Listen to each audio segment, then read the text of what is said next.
everyone, Agent Fluffy here, and welcome back to my Let's Play of Phoenix Wright Ace Attorney Trilogy, Trials and Tribulations, Recipe for Turnabout Part 16. We're going into the final fucking trial, baby! We are going in there and taking down the motherfucker! Are you guys ready for such a intense and fucking amazing trial? Here we go! January 8th, 9:46 a.m., District Court, Defendant Lobby Number 1. Good morning, Mr. Wright. Good morning, Maggie. So, what do you think is going to happen today, sir? Yesterday's session didn't go so well and it ended on a giant mystery.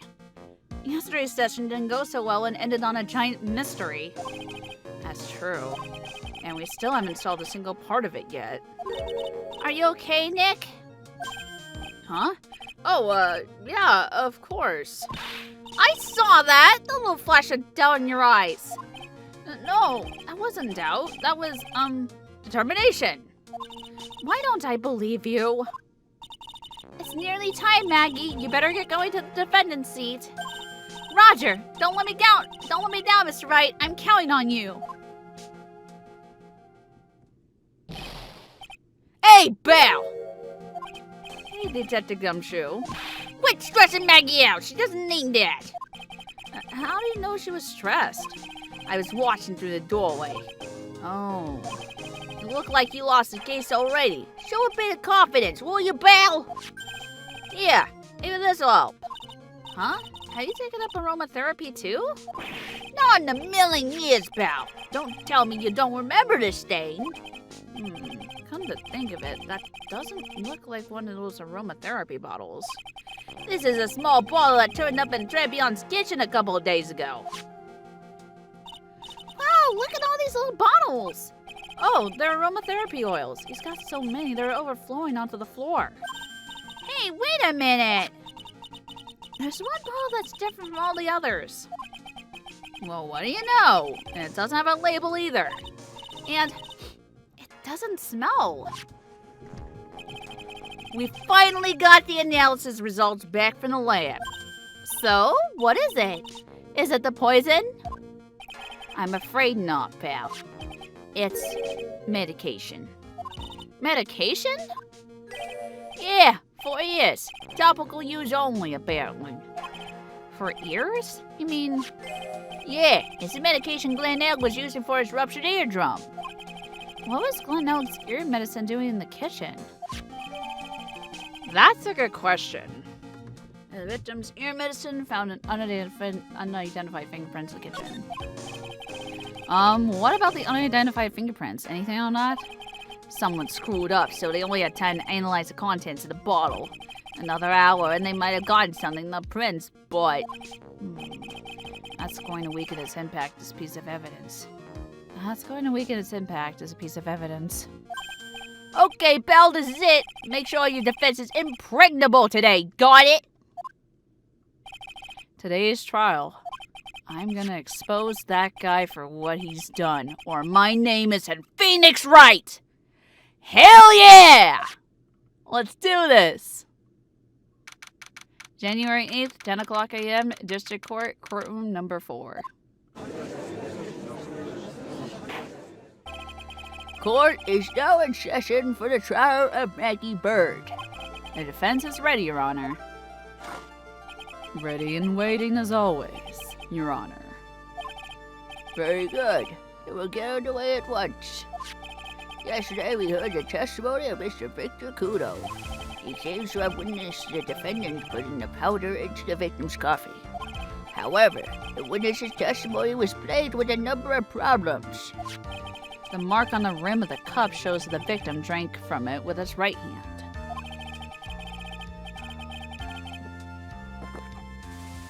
Oh my god. I was drinking water! And it was like literally drinking that while I was drinking it, but anyway. But according to the old man's testimony, he picked it up with his left hand. Thank you, Mr. Godot. Furthermore, according to witness's account, The victim was listening to the radio with an earpiece in his left ear. Yet the victim's left eardrum was ruptured, which made him effectively deaf in that ear. It's amazing how many contradictions a single case can have, huh, Nick?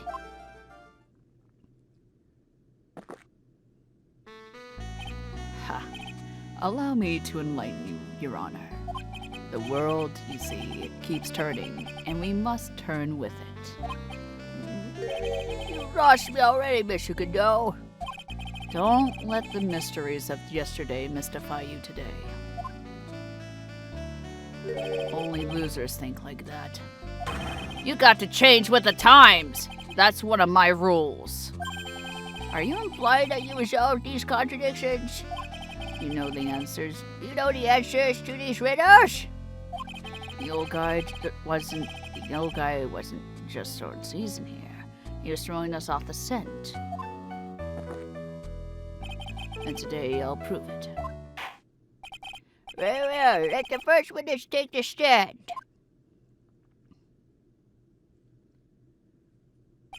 And you are... Oh, bonjour, everyone! I am Jean Armstrong, the owner and the chef, and head chef at Let's see. I am Jean Armstrong, the owner and head chef of the Trebion restaurant. Enchanté! Forgive me for asking you this, but are you a woman? Oh la la, monsieur. As you can see, I am the pert and perky gentleman known. On the day of the incident, you were in Trebion's kitchen. Isn't that right? With you, monsieur? Everything feels right.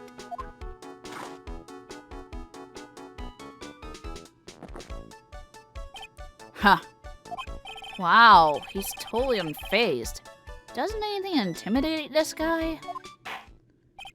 Very well, your testimony, please, witness. Please tell the court about what happened that day at Trebion. We volunteers. His testimony at Trebion. When it all happened, there were just 2 customers in my restaurant. I remember I was experimenting with some new art decor at that day. That day. Like having a large mirror between the tables, for example. Oui, perhaps that is what the old man was looking at. The cup, the earpiece, and the glasses. It would have had everything in reverse, no? Mirror?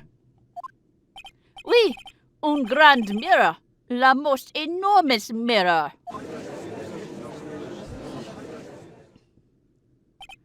And suddenly the mystery disappears. Like I said, the world keeps turning, so roll with it. That would explain the coffee cup and the earpiece conundrum. The mirror would have made everything appear back to front. What the heck? It's way too early in the morning for this to be happening to me. Now then, Mr. Wright, we begin your cross-examination.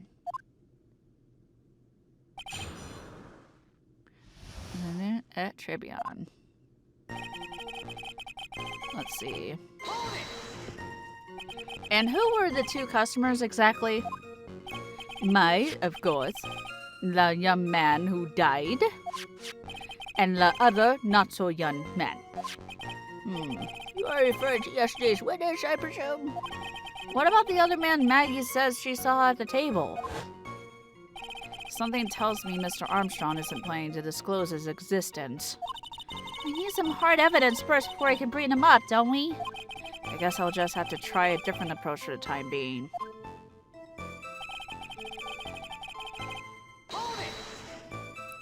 You were experimenting with Art Deco? How come I never heard about that before today? You are not familiar with the language of interior design, monsieur? You are not familiar with the language of interior design, monsieur? Please stay on topic. Now, why didn't you tell the court about this before? But I did, just a few moments ago. Excuse me, Mr. Armstrong. This deco you mentioned, are you referring to some sort of decoction? No, Art Deco. It's a style of design, Your Honor. He's talking about interior design. Walls, ceilings, carpets, that kind of thing. Oh, yes, of course. That deco. I was trying to achieve a more effeminate look for my restaurant. I was planning the most bold remodeling of la decor.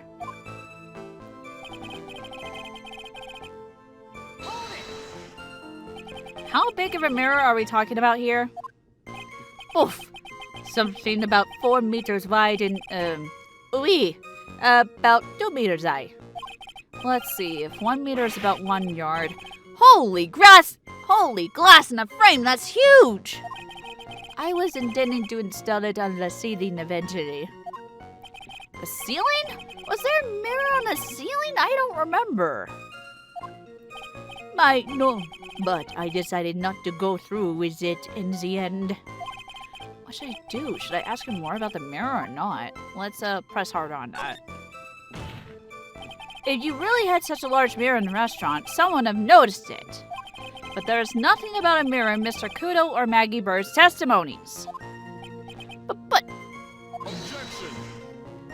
You didn't ask, Wright. You have only yourself to blame for such sloppy work. What?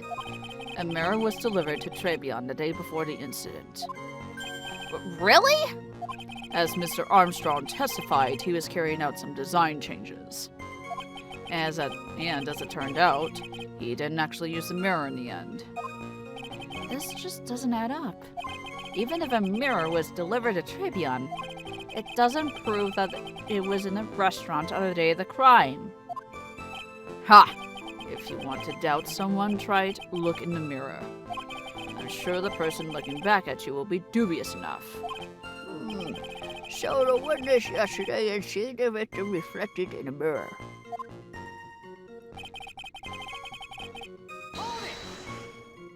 Normally, I expect people to know the difference between a reflection and a real object. Objection! Normally? How does normally come into this? That's lame, Trite, even for you. Huh? Are you trying to say that if something isn't normal, it isn't possible? Is that it? Where does that leave the porky-headed lawyer and the top-notch chick over there? And the ungodly cool guy with a mask over here. Well, Trite? Not the hair! I do not have a top knot! Mr. Godot is correct. A lack of normality is no basis for discounting an argument. Yin, logic is one a day.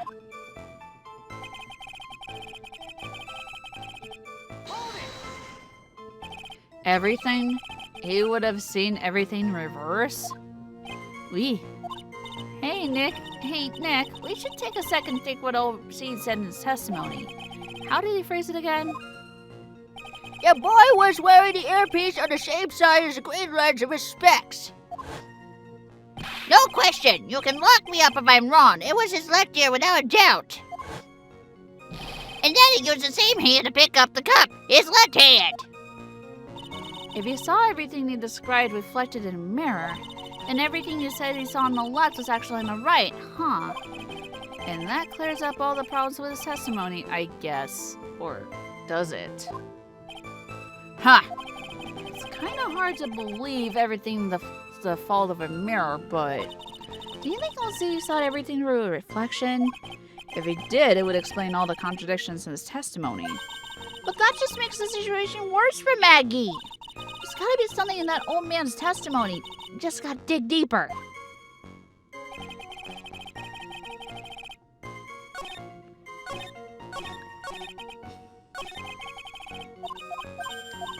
Let's see.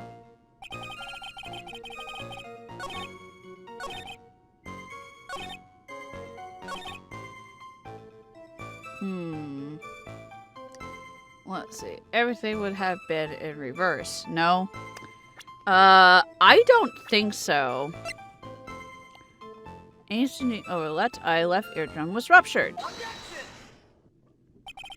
The coffee cup, the earpiece, and HMD. Let's think back over to Mr. Kudo's testimony for a second, shall we? The boy was wearing an earpiece on the same side as the green lens of his specs. No question. You can lock me up if I'm wrong. It was his left ear without a doubt. So, to summarize, we were told both the HMD and the earpiece were on the victim's left side. Now, when Mr. Kudo saw that as a reflection in the mirror, it means both the HMD and the earpiece were actually on the victim's right side. Exactement. You see, monsieur, now that you think about it, it is not so hard, no? Unfortunately, that's where we run into a monumental contradiction with the facts. If Mr. Kudo really did see everything in the mirror, why is it that the HMD is now on the wrong side of his head? Order! Mr. Wright is correct. If the witness genuinely observed the victim reflected in the mirror, then we would expect the victim's eyepiece to have been over his right eye. Objection! How bitter. Right, you should have a taste of this bitterness. It'll calm you down in no time.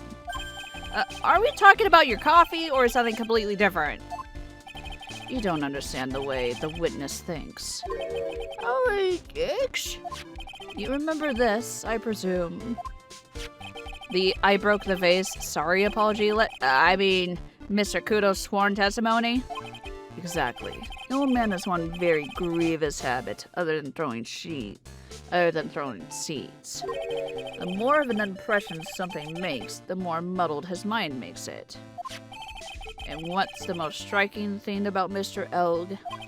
Clearly, it's the victim's eyepiece. And that's my point. The old man strikes again. Mr. Elg's HMD made a big impact on... Mr. Elg's HMD made a big impression on the old man.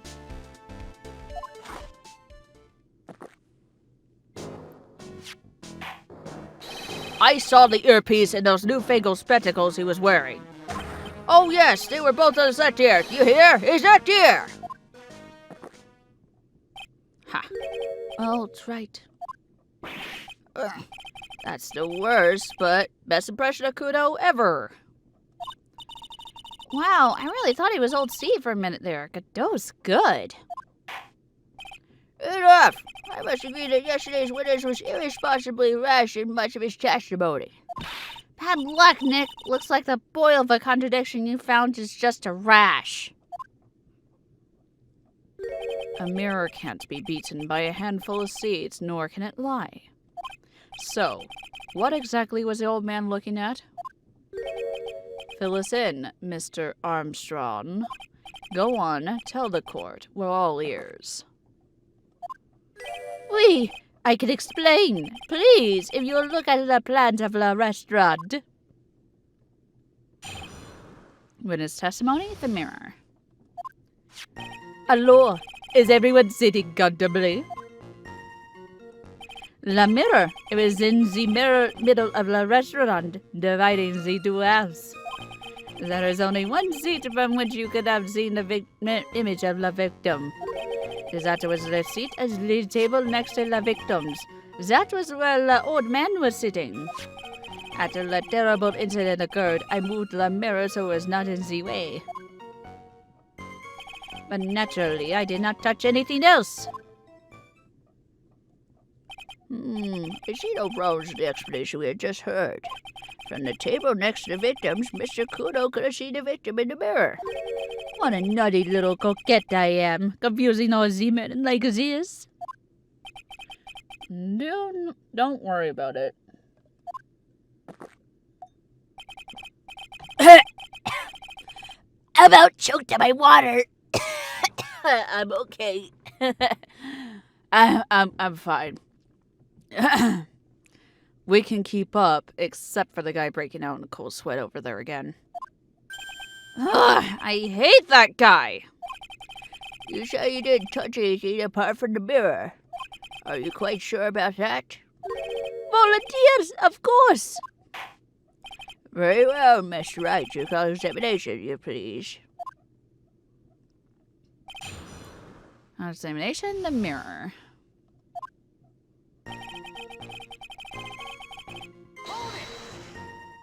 So, run this by me again. The mirror was here, correct? We? Really? Because I know if I were you, I wouldn't put a mirror there. It would be in the way. Objection! Look who's talking, Wright. Huh? You're obstructing my view, among other things. But, this is my seat in the courtroom! Trebion's charm is that it gives you the impression that you're the only customer. Temporarily placing a mirror in that spot would hardly be in the way. Unlike you, Trite. I tell you, monsieur, the mirror was there in the middle of the restaurant.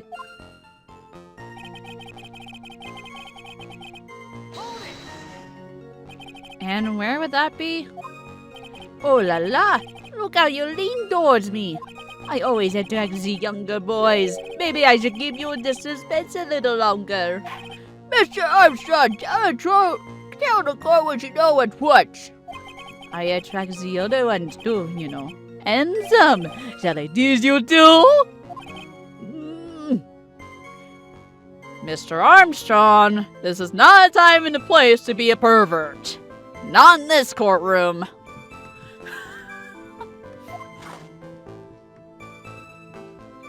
I'm already seeing a very hot someone, so I'm afraid you'll be waiting for a long time. I bet she had mocha cream skin and cappuccino perfume.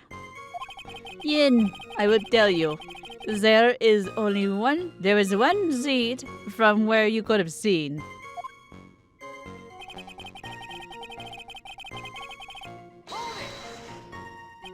So why can you only see the victim from this particular seat? Fine, monsieur. It is obvious, no? If you look at the plans, you will understand. The victim would have been reflected in the mirror like so. If you were sitting at the table next to him, you would see everything, no? So that's the seat old Sadie was sitting in on that day, when the poisoning happened. The old man was sitting at the table next to the victim? Why does that seem kind of odd?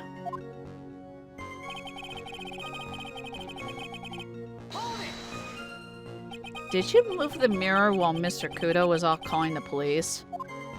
Oui, exactement. I carried it out of the restaurant's in.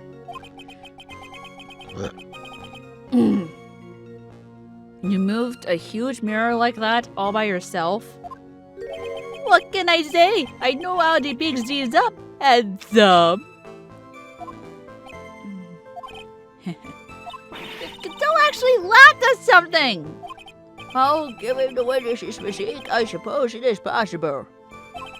Did you move anything else for the crime scene, Mr. Armstrong? I look like the obling type, no?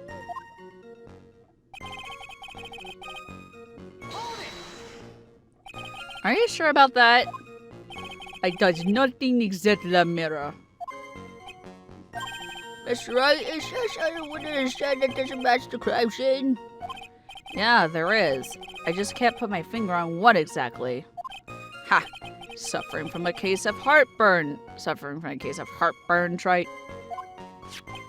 Oh, I have just the thing for that. An oil with golden myrrh and frankincense. Add a few drops to your coffee and voila, enjoy. Focus, Phoenix. Breathe. I need to ignore those two and just find some evidence. It is pretty strange though, isn't it? I mean, nobody mentioned anything about a really large mirror. You'd think someone would have, but Maggie didn't, and neither did old Sadie. And the only logical explanation is that there was no mirror. That there was no mirror inside Trebion that day. Now I just got to prove it, somehow.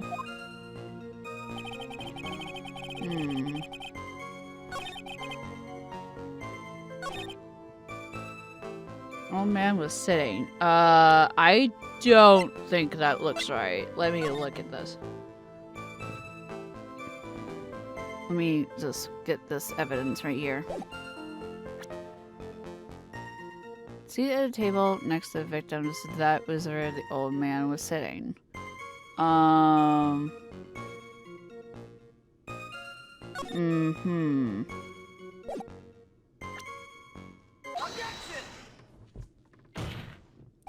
This piece of evidence contradicts with the testimony we have heard, Your Honor. The crime photo? Yes, this photo clearly shows something that theoretically should not exist. What on earth do you mean by that, Mr. Wright? Should not exist? Huh. Sounds like you're describing yourself, Trite. Ow! How fucking dare you? Now then, is the defense please clarify its statement? What is the something that should not exist in the photo? Basically, this thing should not exist. This vase. I think it's pretty obvious that this is what should not be in the picture. The race? What possible connection does this have with this witness's testimony? Your Honor, I'm telling you that there should have been no vase on this table. Because it very clearly contradicts with this piece of evidence. Because, well...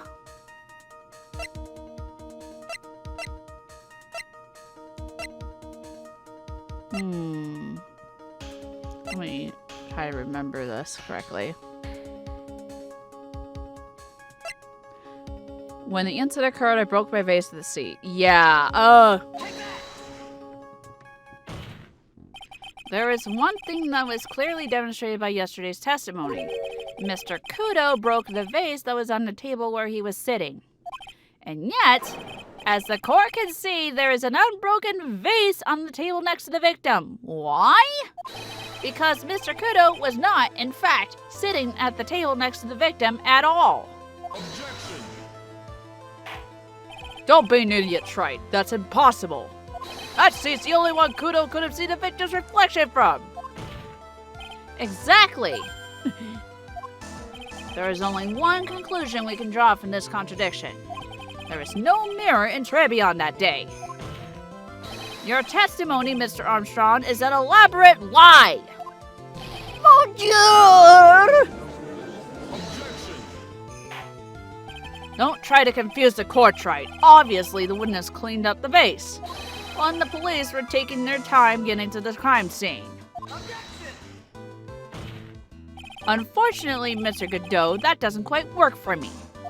Mr. Armstrong already testified to the contrary. In his own words, I did not touch anything else except the mirror. Well,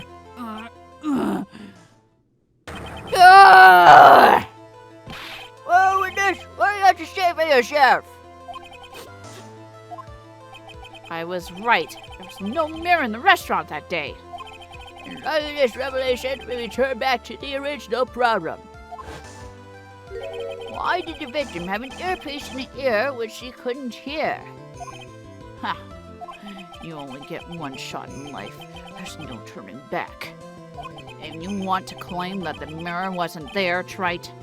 And this problem is all yours. How do you explain what the old man saw? If I can answer this, and I'll be that much closer to the truth, I can feel it. Are you going to be okay? Can you really solve this contradiction, Nick? There's more than just this one contradiction, Maya. What do you mean? Remember what Maggie told us? There was another man at the victim's table. And there was a sample CD on the victim's table. It all flies in the face of Mr. Kudo's testimony. And I think I know the reason why nothing in this case is adding up. Well, Mr. Wright, let's hear your answer. Yes, Your Honor. The reason behind all the contradictions in Mr. Kudo's testimony is simple. The victim was a fucking phony. The case is riddled with contradictions. Yet, there is one very simple answer that clears them all up. What is that? The incident Mr. Kudo witnessed and the incident the victim experienced were two completely different events. What? Yes, the victim that Mr. Kudo saw wasn't Mr. Glenn Elg at all. It was an imposter, a phony pretending to be Mr. Elg.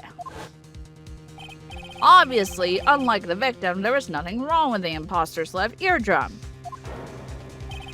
That's how he ended up wearing the earpiece in his left ear by mistake.